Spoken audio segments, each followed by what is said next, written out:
tanghali. Ngayon pala ay magkakabit tayo ng dual contact sa Mi 125, harap at likod. So may gagawin lang tayong conversion para mapagana natin yung kanyang signal light,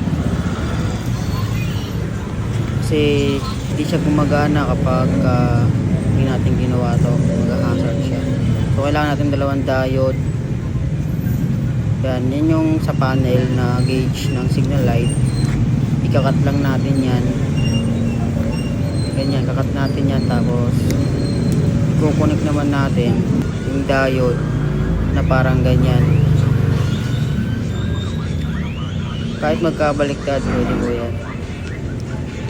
Tapos yung isang wire doon sa signal light, i-connect mo naman sa negative.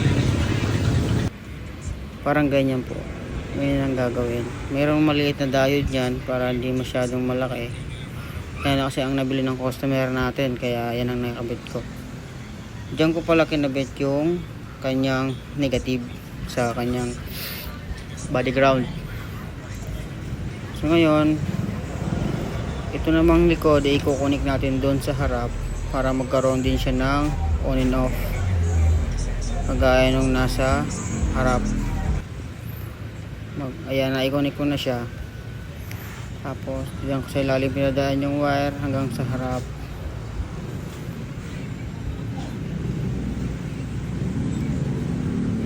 Para sa Mi 125 po. At sa lahat ng isa lang ang signal indicator sa panel.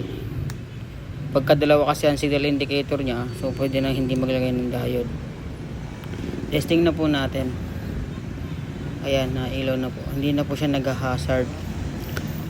Pag sinignalight mo siya, hindi siya mag-hazard. Kung wala pong diode, mag-hazard po kasi yan.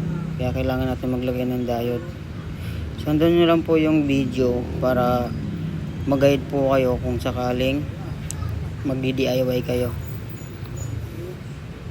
Nilagyan din natin siya ng on and off para pagka may araw, pwede niyang patayin.